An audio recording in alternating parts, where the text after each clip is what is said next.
Why should I be watching this show? That's a very good question. If you're not acquainted with me, my name is Andrew Hall. You can call me Dr. Kennard. We predict the future here. We in the royal sense of we. Other shows may not like to make predictions about the future. I, however, love to do it. Love to do it here. Love to do it on my blog, Laughing in Disbelief, on Pathos, non-religious channel. And we're going to be looking at an obscure little story about, what is it, Ohio's 15th congressional district. And why do we look at little odd stories that no one else covers really on this space? It's so that we can see trend lines, so we can make predictions, so we can think and be prepared for what's coming down the pike. I made this shirt years ago, back in 2019, well before President Trump lost the election. When Trump loses and his fans riot, their punishment should be to complete middle school. I sold a few of those guys. I don't want to gender my t-shirts. I sold quite a few of those shirts. Not a lot, right? Maybe a handful. But for me, that's a lot. So I think that's one of the reasons why you're here. Besides, of course, the laughter, the cats, the chaos that goes on in the chat. Speaking of chaos, we should do something funny. Let's check out a video. I have done nothing wrong, ever, in my life. I know this. And I love you. I love you too, Daddy. Money, please! My money, please.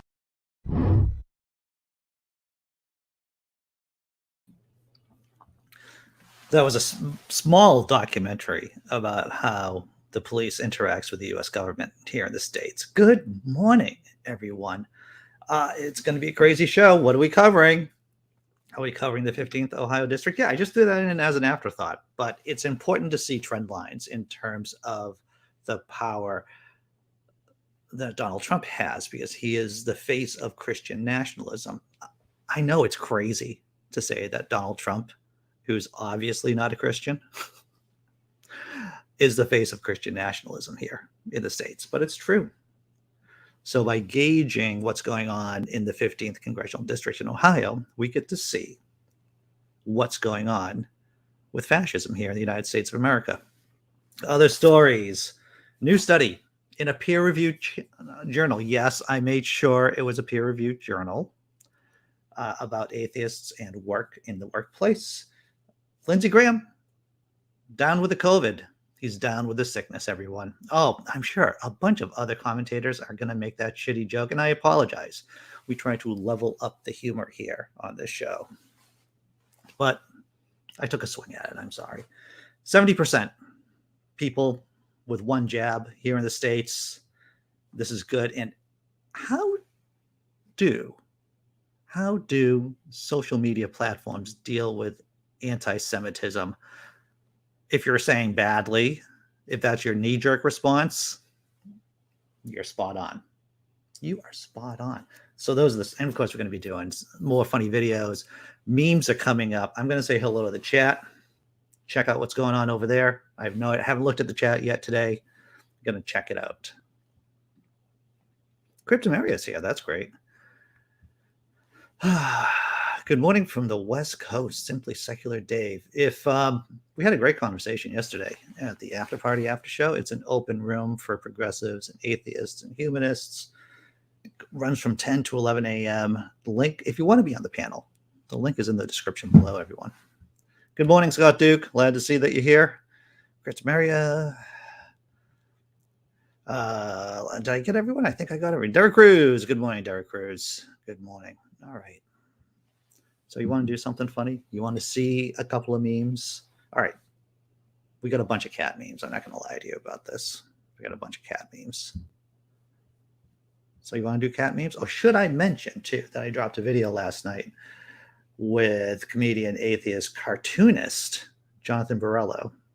We had a nice 45-minute conversation with him during prime time. Yeah, we're doing primetime shows now, 8 o'clock, Mondays. Jack Maturko and I, who I think I'm going to be just calling Big Daddy Satan because he has this whole Satan vibe going on. And of course, he is a Satanist too, who works, and he provides for the Satanic Temple.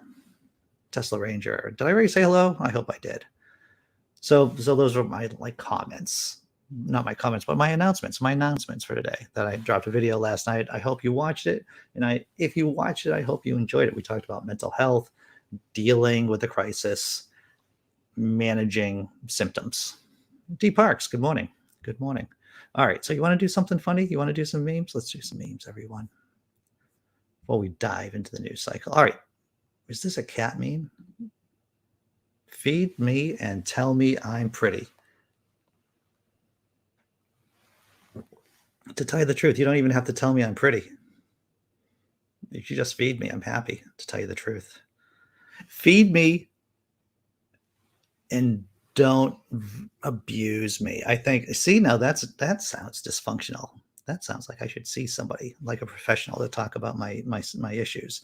But for me, that would be feed me and don't give me a hard time. How's that? I think that's fair. This one's a little bit more political, I would say. You decide, chat. You decide. It doesn't matter how green you make your lifestyle, capitalism will still be unsustainable. Once again, second verse, same as the first verse. It doesn't matter how green you make your lifestyle, capitalism will still be unsustainable. In fact, that's a scheme, that's a plan, that's a strategy that oligarchs like to place on us, right? They like to put the blame on us for not being green enough while they are destroying the environment.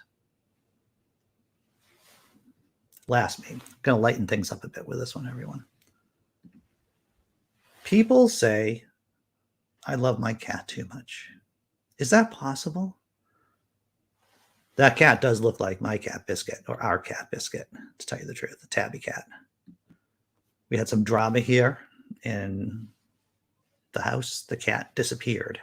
She had locked herself into the closet. We had no idea where she was. She was there for hours, apparently, without crying, without a distress call, without a beacon, without a flare. We thought it was weird, so we had to do a hard target search for the cat this morning. Crisis averted. The cat's fine. She just happened to go into a closet, somehow close the door behind her, and she seemed to be quite happy there for a number of hours.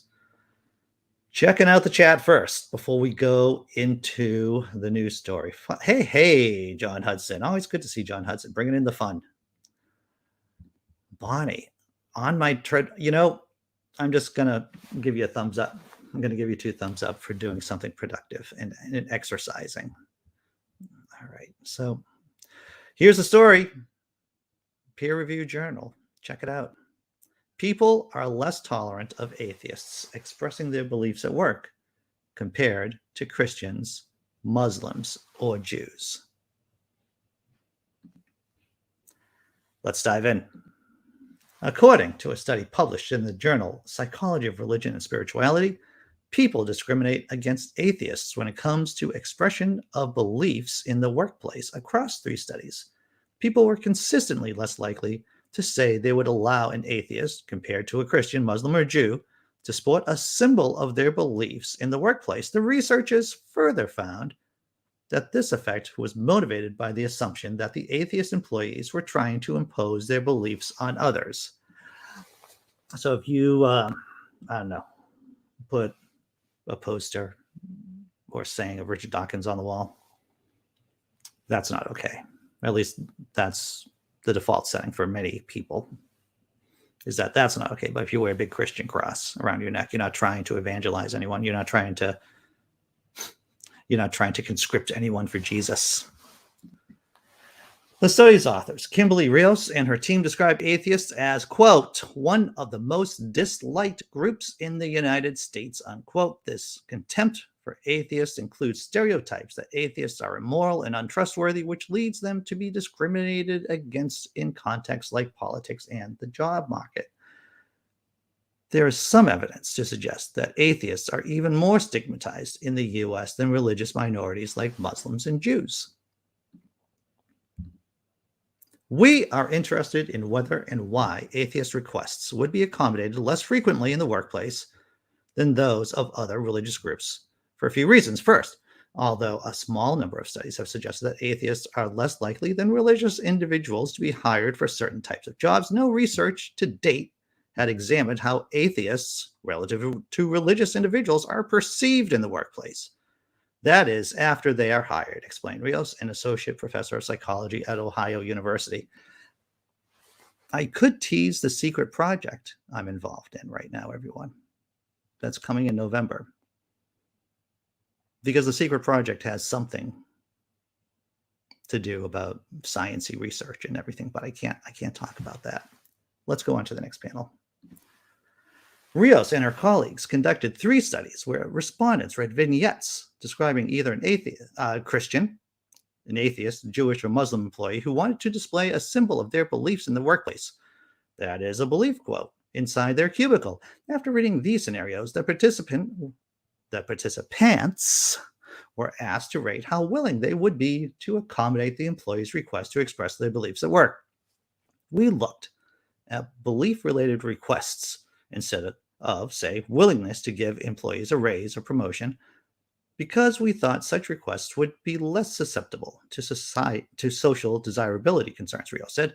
That is, an employer could explain away their reluctance to accommodate the expression of certain beliefs or lack of beliefs on the grounds that such beliefs should simply be kept out of the workplace, whereas it's difficult to justify promoting or giving a raise to a member of one group over another without seemingly biased against the later group. In the first study, so we're going to go over 3 studies. They're pretty straightforward. The link to this article is in the description below, everyone, if you want to read the complete article. And then in the article, yes, there's a link to the actual research paper itself. In the first study, researchers found that the respondents were less likely to accommodate an atheist compared to a Christian, Jew, or Muslim in expressing their beliefs inside their office cubicle or on their clothing. That is by wearing a pin. A second study replicated the above effect and further found evidence for why people tend to discriminate in this way. Participants were more likely to feel that the atheist, compared to religious employees, was displaying their beliefs in order to push their views on others, suggesting that the atheists pose a greater symbolic threat compared to the Christians, Jews, or Muslims. Moreover, symbolic threat mediated the relationship between the target's religiosity and the participants' willingness to accommodate them in displaying a belief, quote, or wearing a symbolic pin. So what's the takeaway from the second study, which I found was interesting, is that participants were more likely to feel that the atheist was displaying beliefs in order to push their views on others. And that's just stupid. Next panel. In a third study, the participants were again less accepting of an employee wearing a belief pin when he/she was an atheist compared to a religious person. And again, this effect was partly explained by the belief that the atheist employee was pushing his or her views onto others. In addition, the effect was also explained, but to a lesser extent, by the belief that the atheist was posing a threat to others' well-being or access to resources, what the researchers termed a realistic threat. An example of a realistic threat was believing an employee wearing a pin would cause a restaurant to lose its customers. Let that sink in for a minute. So they don't want you to wear your atheist swag, right? Because it would hurt the bottom line. But if you were a Christian or who's Jewish or even a Muslim, people are more likely to let you wear or be okay with having you wear such things. All right, last panel, everyone. Across all 3 studies, atheists were given a harder time for expressing their beliefs than Christians, Jews, or Muslims were. According to the study authors, this is in line with the perception that atheists represent an out group, while religious groups with similar Abrahamic roots are seen as belonging to an in-group of religious people. When analyzing the 3 studies together, the researchers found that religious people were the least willing to accommodate atheists' requests to express their beliefs. It's likely that for religious respondents, the Christians, Jews, and Muslims were seen as part of the in-group, while the atheists were not. So we weren't part of the team, everyone. We're not part of the team. That's even when Christians and Muslims and Jews are killing each other. screaming at each other, campaigning against each other, discriminating against each other, they seem to be more than happy to agree with the fact that atheists are bad guys. Gonna check out the chat. See what people have to say about this. Well, John Hudson, first response I saw, they hate intelligence. Good old-fashioned tribalism. That's what it is. Dee Parks says that one job I had, once they found out I was an atheist, they kept trying to convert me. I'm so sorry to hear that, Dee Parks. And the States are very weird, Cryptameria. The States are, it's a weird place. Let's see. I'm trying to catch up with everyone. I'm trying to catch up and see how everything is there. James Henry, greeting, comrade. Greeting.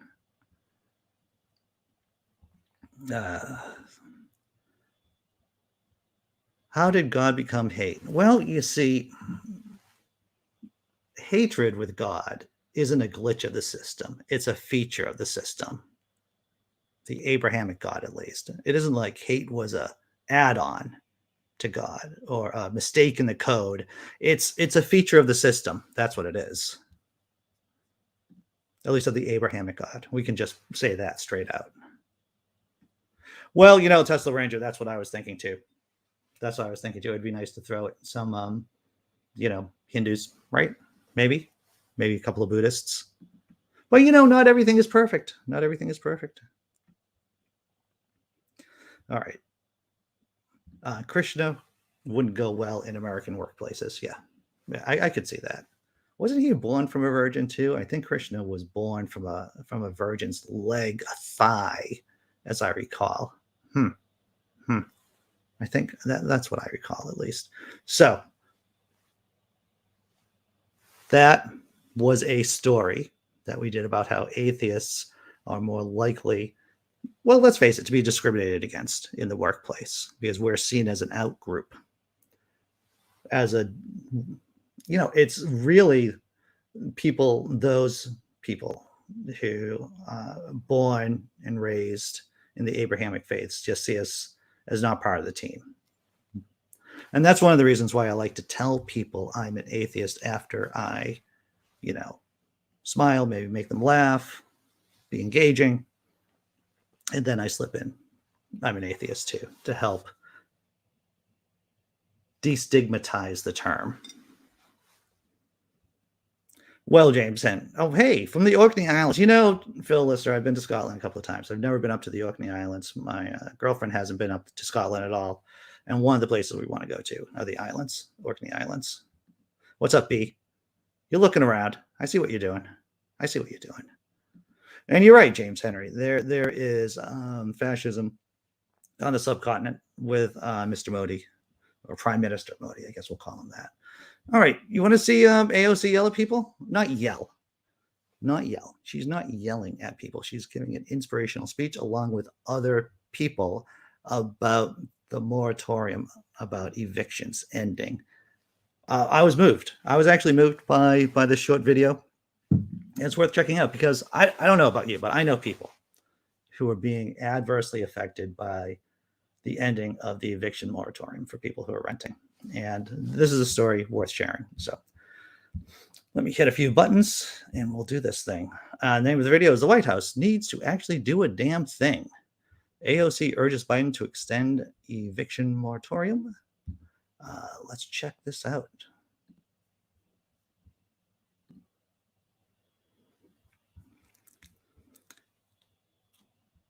We are all closer to being homeless than we are to being a billionaire.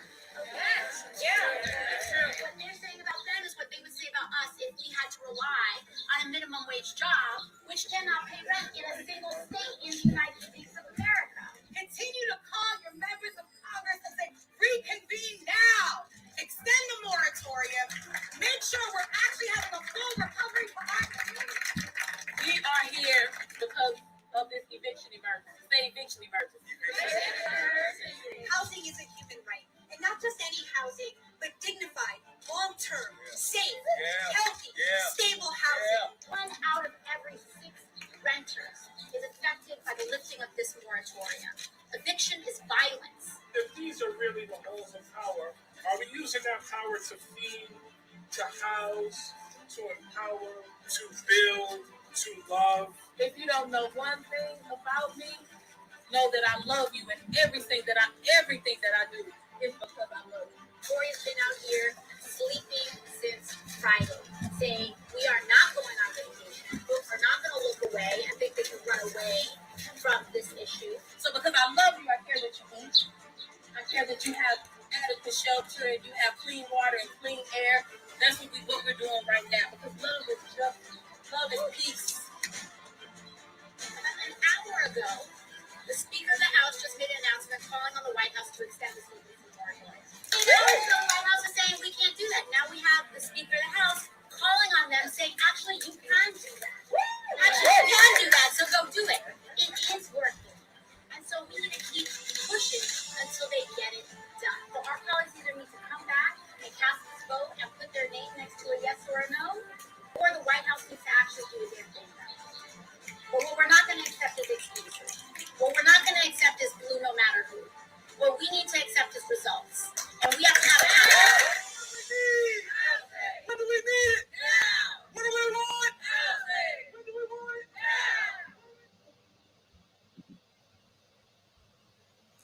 It seems that it's a radical concept that that citizens of the world's richest country, that it's a right. And what I mean as a right, in other words, money from the general fund, right? I mean, nuts and bolts. When we say something is a right in terms of funding, that means it comes from tax dollars to support people, right? So we have a right to food, right? We have a right to housing. I'd actually say the radical thing is that every American, everyone, every citizen should have a full head of teeth too, right? That's crazy. Is that crazy? You should have teeth in your mouth. You should have health care. These are human, and there is enough money to go around to meet all these goals. It is not a question of figuring out what to do. It is a question of executing. It is a question of political will to accomplish these things, right? You know, Howie Hawkins has been on. I've talked to Howie Hawkins twice, and of the Green Party. He was a Green Party candidate for president in 2020. And the Green Party says, hey, you have the right for air conditioning and heating. Their part of their platform was to subsidize heat pumps for everyone, cooling units, basically heating and cooling units. That should not be a radical idea. That should not be a radical concept. That's only on what is here in the States, the far left. And of course, we know that what we consider to be the far left here in the States is actual center left, or over in Europe, in many places in Europe, and many other countries. Dee Parks, yeah, we have drones flying around on Mars. Pretty sure we can feed, house, and educate people here. There is enough money to do all those things.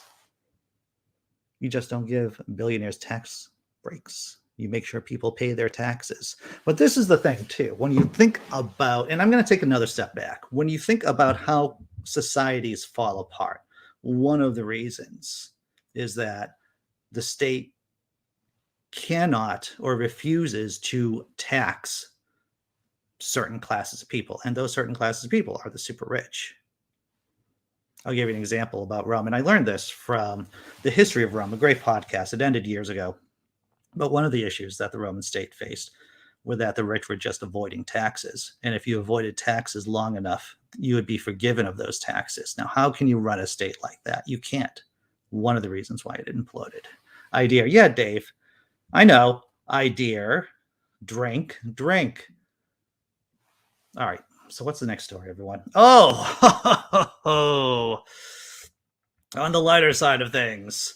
Yeah, okay. Everyone come up to the table. Come up to the table and get your Schadenfreude. I'm going to dish out some Schadenfreude here in a second. This guy, Lindsey Graham from South Carolina. So I'm just going to say before we start talking with Lindsey Graham, I am definitely not in the camp of making fun of his obviously closeted sexuality. I don't do that. There's so much about Lindsey Graham to make fun of or to comment on. I just stick to that. So Lindsey Graham, the man who really loved Donald J. Trump, big supporter. What happened with Lindsey? If you haven't heard this story yet, well, I come with tidings of great joy. Graham, first vaccinated senator to test positive for COVID-19. Say that aloud if you want to. Let it roll around in your mouth. Graham, first vaccinated senator to test positive for COVID-19. Let's check out the story. Links in the description, everyone. Columbia, South Carolina. Senator Lindsey Graham has become the first senator to disclose a breakthrough infection after being vaccinated against the coronavirus, saying Monday he was very glad he received the vaccine, without which his current symptoms would be far worse. The news prompted several other lawmakers to get quick COVID-19 tests and report their status. A handful of Senate colleagues spent part of the weekend working and socializing with South Carolina Republican, who attended a gathering of Senator Joe Manchin's houseboat the evening that he first developed symptoms. So think about this for a minute. He attended a gathering of Senator Joe Manchin's houseboat the evening that he first developed symptoms. And if you know about Mr. Manchin, Senator Manchin, he's been a thorn in many progressive side. So you're thinking maybe Joe Manchin. No, Joe Manchin did not catch coronavirus. In a statement issued Monday afternoon, Graham said he started having flu-like symptoms Saturday night and went to the doctor Monday morning. After being notified of his positive test, Graham said he would quarantine for 10 days. I feel like I have a sinus infection, and at present time, I have mild symptoms, the 66-year-old Graham said. I am very glad I was vaccinated because without vaccination, I am certain I would not feel as well as I do now. My symptoms would be far worse. According to the CDC, fully vaccinated people determined to have been in close contact with someone who has COVID-19 do not need a quarantine, if they are asymptomatic, but should be tested within 5 days and wear a mask indoors for 14 days or until testing negative.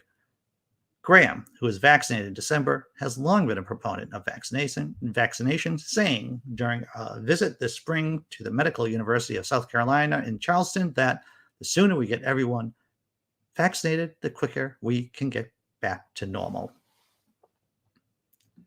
A friend of mine who was vaccinated against COVID-19 tested positive just the other day. I had to get a test myself. I think I talked about this yesterday in the after party after show. Maybe even during the show. I don't remember. Everything's a blur, everyone. But yes, breakthrough infections do occur. I am still being conservative about what I do and where I go, because even though I know I am protected against the Delta variant, nothing is perfect, right? And even though the vaccine does give me a lot of protection, it's not bulletproof. I'm not bulletproof, and I shouldn't fool myself into being bulletproof. And check out the chat.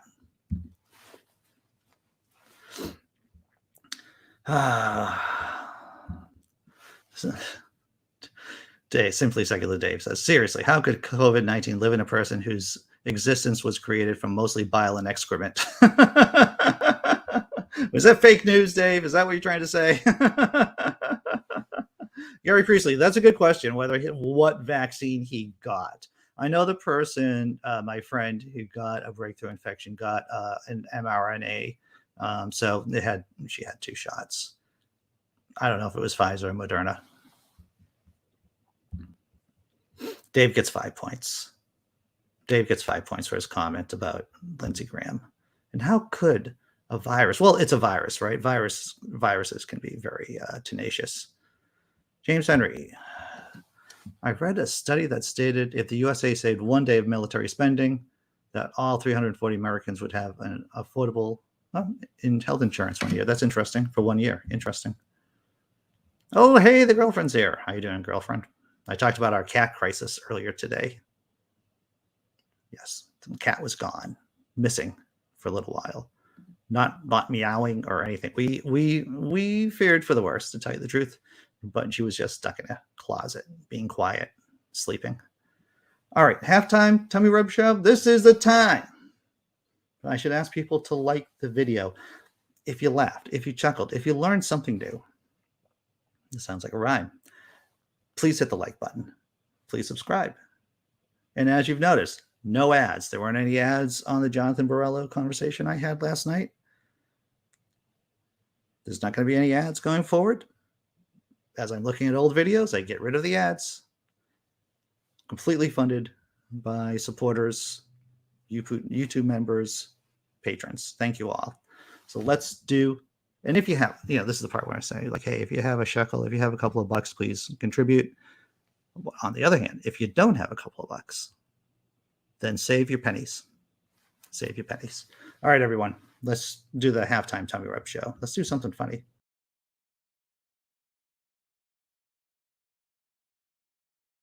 These are my preferences, I like what I like. Is that wrong? Yeah, but sometimes you gotta ask yourself why you like that thing. I don't know why I'm into what I'm into. We don't choose what we want. We just kind of wake up one day and this is what makes us happy. Well, who do we blame for our preferences if not ourselves? We have to take responsibility for who we are at some point. It's not all our parents' fault. But whose fault is it then, Like, well, what if I was into kleptomania? How would you explain why I'm into kleptomania? Inflation? I don't know. I think everyone has something they could be canceled for, though. Well, that's the whole idea of privacy, Some preferences we keep secret. Oh, you think anyone can keep anything a secret? I think we're bound by what we want. Well, then maybe what's important is not getting what we want, but not wanting what we want.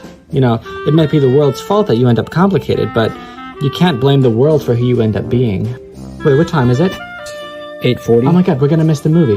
Oh, yeah. You were talking too much. Yeah, well, it was your idea to explore a bookstore. Well, it was your idea to get dinner at 7:30. Well, that's way too late. Damn apple.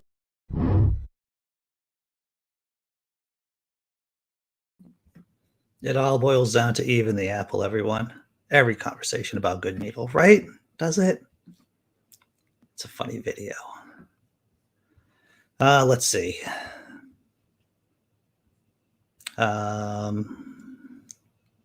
Oh, the cat is still at your side, huh, girlfriend? That's good. The cat obviously was a little traumatized by being alone in a closet for a number of hours. Let's see. Well, the girlfriend, let's hope that he, is a person who, I would call him a poor man's Woody Allen, to tell you the truth. The kid's got potential. The guy's got potential there. Let's see. Let's go. Let's do the next story, everyone, right? I think I'm caught up with the chat. 70% of citizens in the United States of America have had one jab. That's pretty exciting, right? Let me find the story here. This is what you come here for. Here it is. Link in the description. U.S. hits Biden's 70% vaccine goal as holdouts in hotspots like Florida and Louisiana rush to get the shots. Is this when I quote Jim Justice, which is his real name, the governor of West Virginia, who said, vaccine hesitant people aren't going to get the jab unless a lot more people are going to die?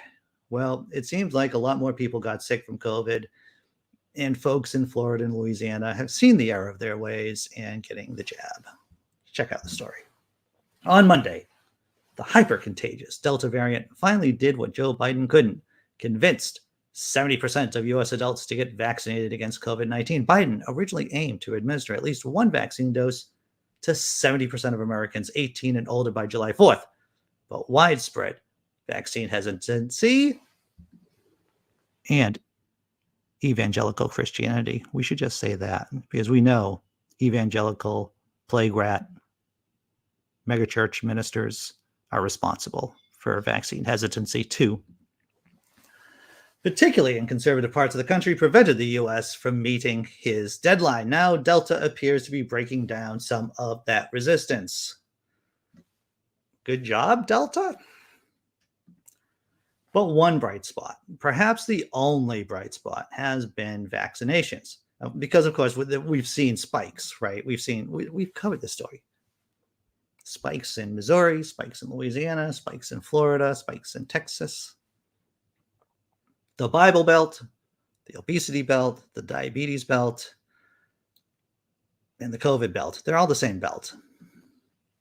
But one bright spot, perhaps the only bright spot, has been vaccinations. According to the CDC, the U.S. reported an additional 468,000 vaccine doses Monday, just enough to propel the number of Americans who've received at least one shot past 180 million.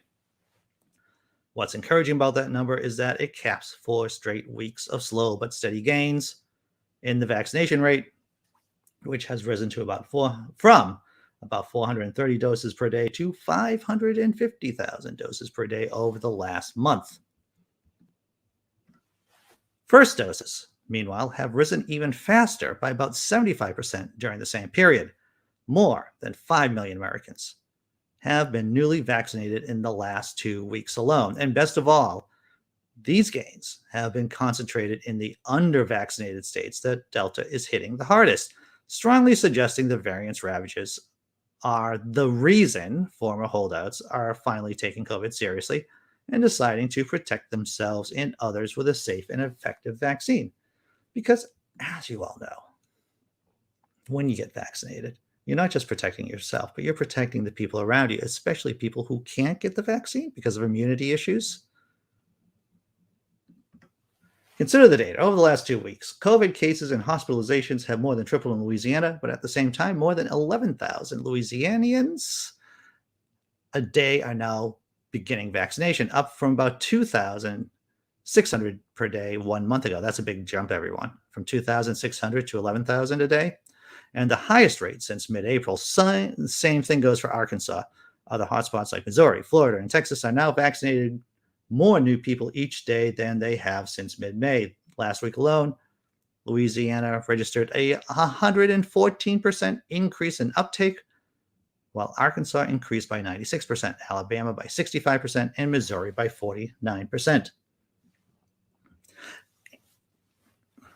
And here's the thing, right? People run their mouth. They always they love to run their mouth, right? Whether it's online or in real life. And I'm sure that there are a few people out there, more than a handful, that were saying, I'm never getting the vaccine. And now that they see their nan in the hospital, in the ICU, they're like, maybe I'm going to get the vaccine now. Maybe this is the time.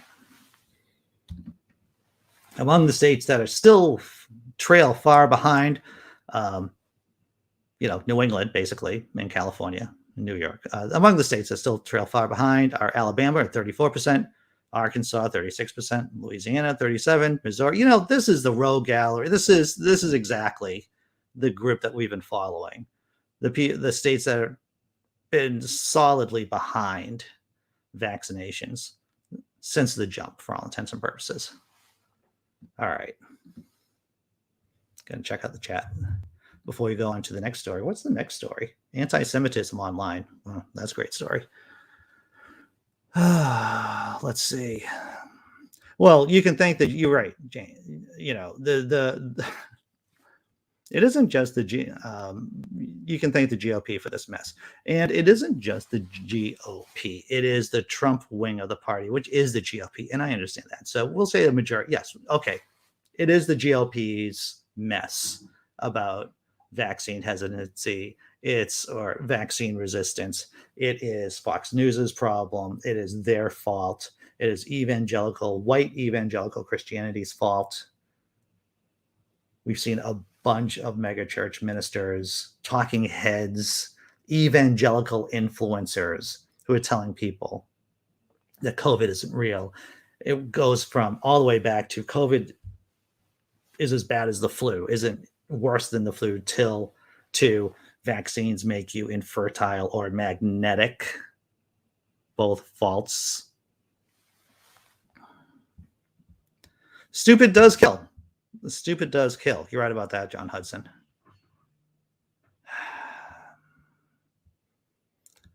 Well, once again, it's always important to point out, like Dee Parks just said, evangelical Christianity, in particular, white evangelical Christianity, is a death cult.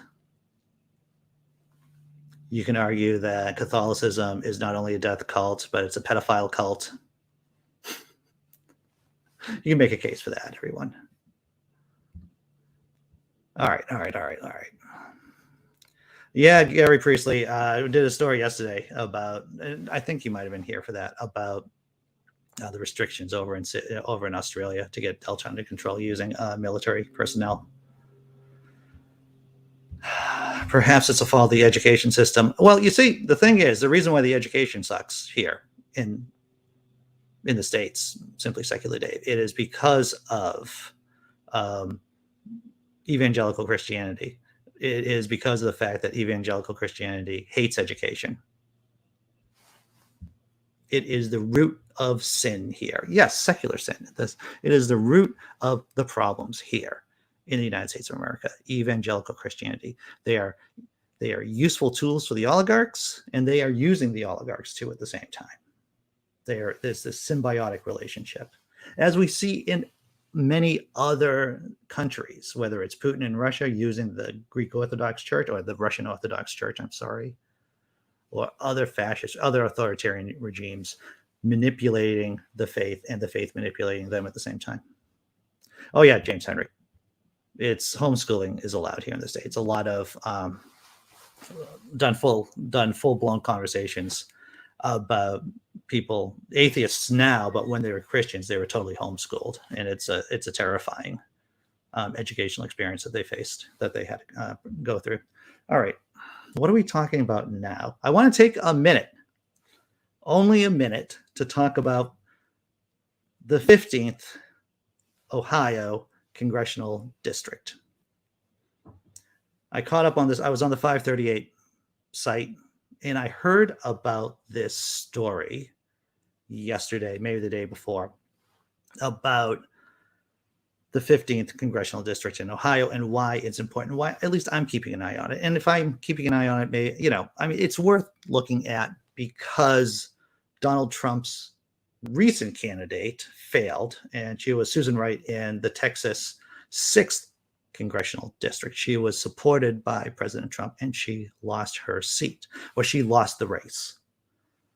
In the past, Donald Trump's candidates, those supported by Donald Trump, have done well.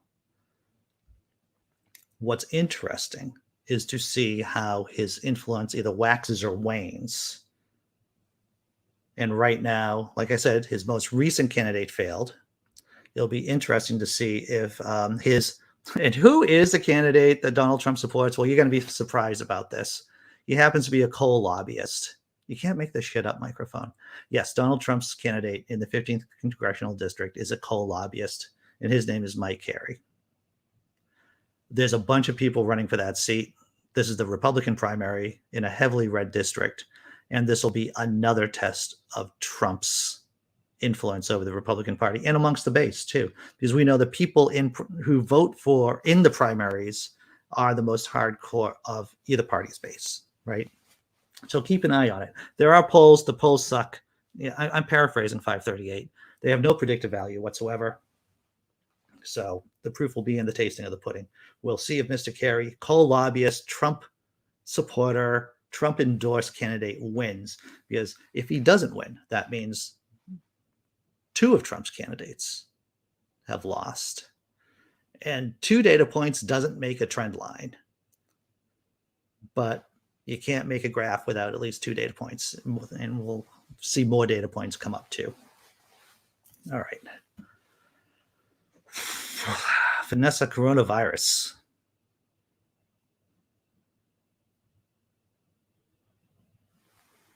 If atheists stop talking about something that doesn't exist, nobody would care what you are. If atheists stop talking. All right, I'm going to pass on that. Let's see. Are we doing the next? So once again, we're going to keep an eye on the 15th Congressional District.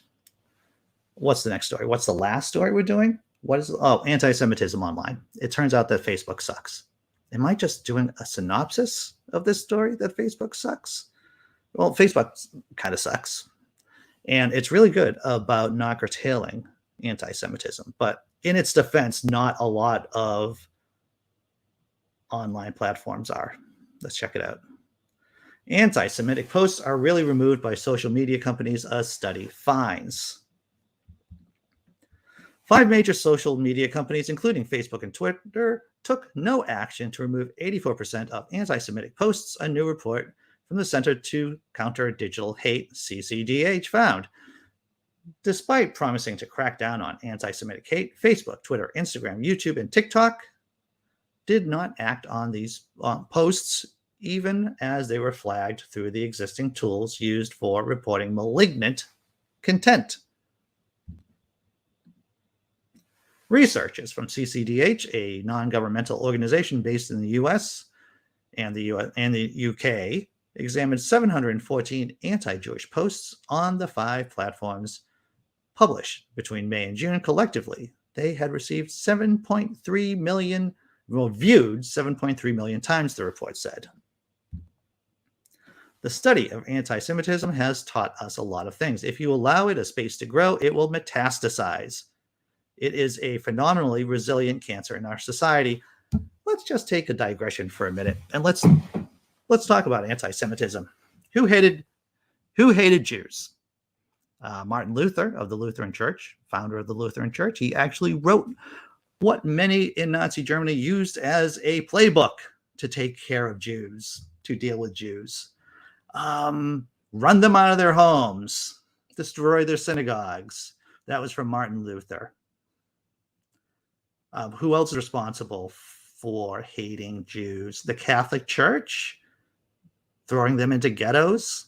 Yes. There's not a maybe there. There's a yes. Up until Vatican II, which is within many of our lifetimes, Jews were blamed for killing Jesus. Crusaders, on their way to the Holy Land in the First Crusade, thought to themselves, you know, we're going all the way over to Jerusalem to kill the heathen. Why don't we just kill the heathen here on our way over there? So they also massacred Jews. So that was a digression, maybe a little rage. Let's go back to the topic. He said social media spaces have been unable or unwilling to take action against anti-Semitic posts effectively. This study differs from others, he said, in that CCDH wanted to prove that social media companies aren't unable to moderate content. They just choose not to.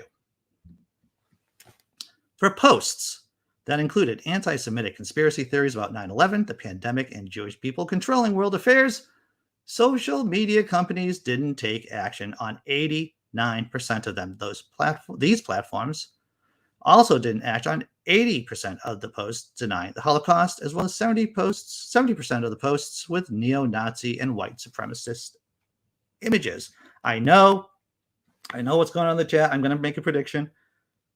YouTube, Facebook, particularly Facebook, they love to target, atheist groups and atheist pages. I've had people who manage atheist groups and atheist pages on this channel, and they have told their stories about how Facebook basically screws them over. Major groups have been taken down. Major Facebook pages have been taken down.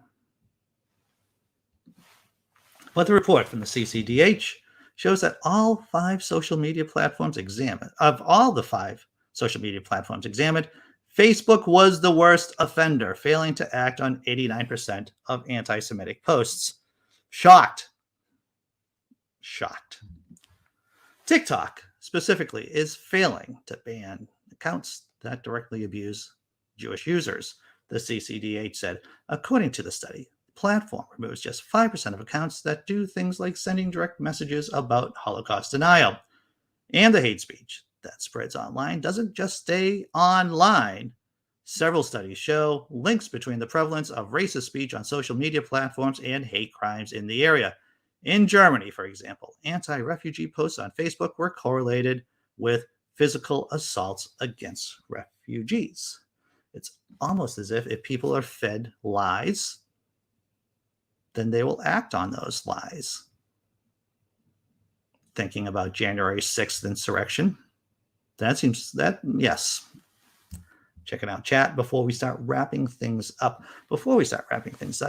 Open room coming at 10 a.m. If you're a humanist, if you're a progressive, if you're an atheist, you can be on the panel. We talk about anything and everything yesterday. Had an interesting conversation about rotaries and how rotaries help traffic safety, right? Keep people safe in cars and pedestrians too. Here we go. Randolph, always good to see Randolph here. Andy, thanks for covering the important topic of discrimination against atheists. It's a mandate of the Canadian atheists to push back against discrimination. Dude, it was a story that, I like fishing around online for news stories, and that atheist discrimination is something that is not talked enough about. And when we put teeth into it, when we get real studies, it's important to put light on it. Check the space on November for stuff, because the secret project has something to do with stuff. All right. I can't talk about the secret project too much. I'm going to get myself into trouble. All right. Let's see. Check it out. Hey, Grant Farmer. Didn't know that Grant was in the house. Probably just woke up a little late. All right. KCA Randy says, in the last 5 years, I've seen more anti-Semitism than any time in my life. Well, it just seems like hatred here in at least the States has ratcheted up, right? Anti-Asian hate, anti-Semitism. Thank you, Donald Trump, for ratcheting it up white supremacy. It seems like hate, just like the Abrahamic God, it's just baked in to white supremacy, right? Because how can you be white supremacist without hating on people that don't look like you? All right. That was quite a show. Did you see what we did? We covered everything from the cutting edge atheist studies, the analysis of a new study that came out talking about discrimination in the workplace regarding atheists. We talked about the 15th congressional district in Ohio, about how that could be a bellwether, or at least another data point on how much power Trump has over the Republican Party. Congratulations, the United States of America. 70% of Americans have had at least one jab. Yes, I know. Right now, that has those people who just got the jab, it's going to take weeks for them to build up an immunity, but it's better than nothing, everyone. It's better. In the long haul, it's good. And of course, we talked about Lindsey Graham coming down with COVID and the House and the eviction moratorium ending for, evictions. What am I saying? It's a bunch of word salad, microphone. How do I do it? How am I able to do all of this stuff within 50 minutes? It is pretty incredible if I do say so myself. All right. You want to do something funny? Let's do something funny.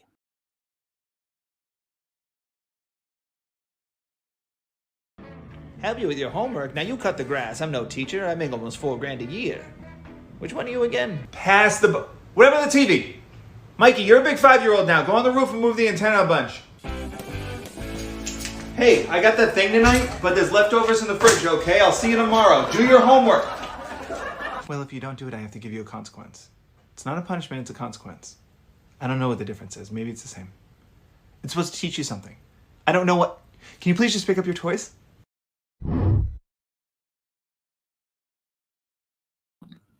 Parenting. So much to talk about parenting. I hope you enjoyed the show, everyone. I hope you hit the like button if you enjoyed the show. Any aspect of the show, I hope you hit the like button. Hope you subscribe. And once again, you throw a shekel or two. Become a member, maybe. Become a member. Become a patron. That wouldn't suck, would it? I don't think so. All right. I heard about a country with a 15.7 vaccination rate yesterday. I believe Australia, from the story that we covered yesterday, has a 20% vaccination rate right now. All right. Well, thanks, everyone. Thanks for showing up. Thanks for contributing. You're like my co-hosts here in the chat, by the way. I don't know if you realize this. You're like my co-hosts. Thank you. After party, after show starts at 10. Link is in the description in case you want to be on the panel. I'm going to show you the video, the thank you video for YouTube members and for patrons. I'll see you at 10, everyone.